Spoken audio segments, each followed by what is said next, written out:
Welcome to Plague News with your hosts Joe Lambert and Dan Ritchie. I'm Dan Ritchie. And I'm Joe. Most people incorrectly think that Zoom meetings are a recent invention by Google. Not true.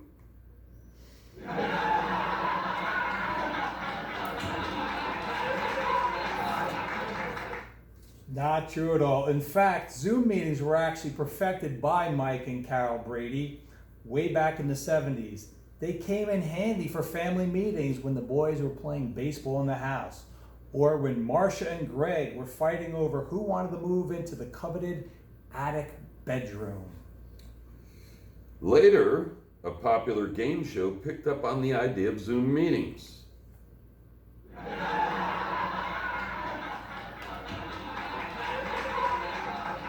If you get this reference, it may be time to schedule your retirement seminar.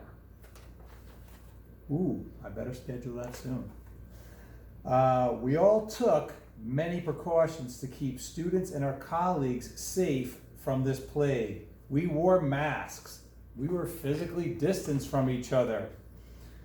That became the norm. Some staff members, they chose to take extra precautions. Hey, that's me. Very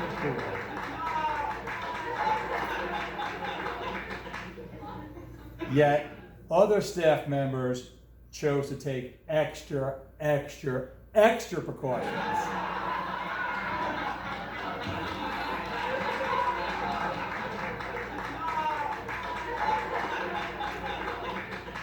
He's the new nose guard for the high school football team.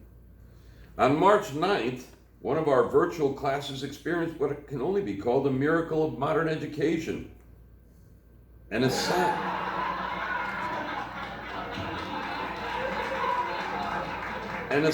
was posted on Google Classroom to 25 students, and all 25 students completed and submitted the assignment on time.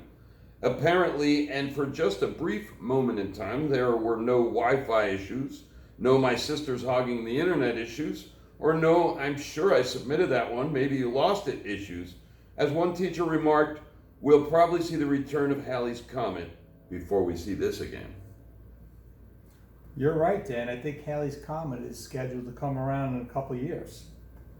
So with all these restrictions from the plague, we all caught up on our favorite TV shows that we missed over the months. Game of Thrones was a popular choice. It appears some staff members may have gotten a little carried away with this series.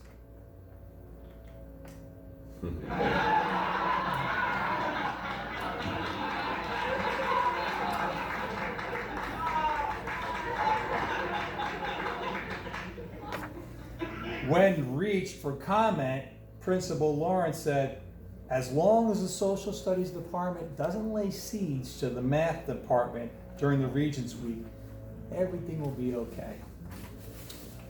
Okay, one of the positive experiences this year was the return of Frank Mealy as acting superintendent.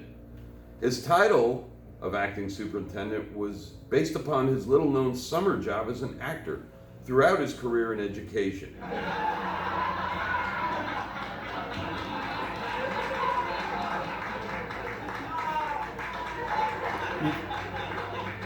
If you didn't recognize him from the baseball hat and the football helmet, you may have recognized him from his many famous roles: Pride of the Yankees, The Natural, and Field of Dreams.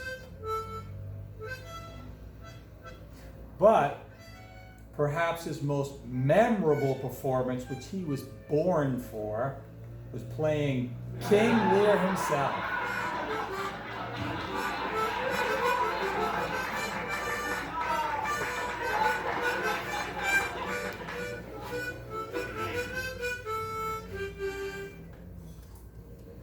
We would both like to thank Frank for acting like a superintendent when we needed him.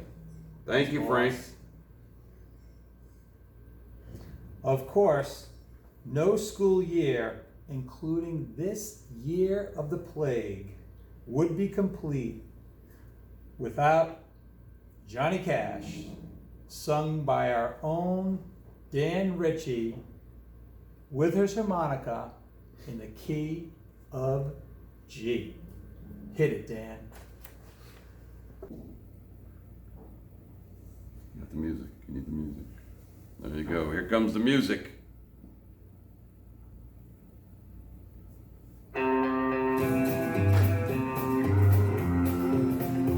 I hear Matt Lawrence talking. He's on my screen again. And I ain't seen Miss Humage since I don't know when. I'm stuck in COVID prison. I've got no place to go. If they don't shut down COVID prison, I'll call Matt Calabro. When I was just a young boy, Ma taught me not to cuss, but that was long before I taught class asynchronous. But I took a shot of Johnson Johnson, now I don't know why. If they don't shut down COVID prison, I'll hang my head and cry. We're halfway there, folks, and we're most of the way there with the school year. Won't be long, we'll be free.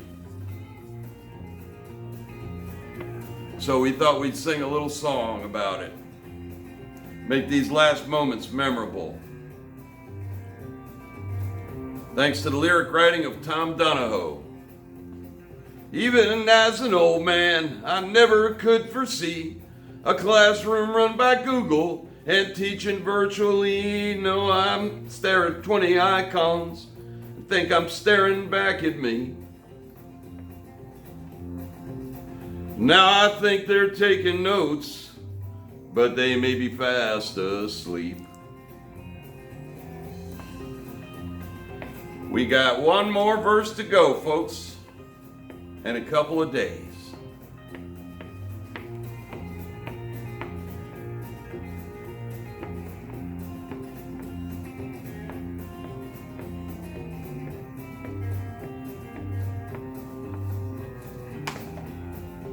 Well, if they'd free me from this prison where there's little chance to win, I'd do what I had to do, even drink hydrochloroquine, leave that COVID prison, go back to where I belong.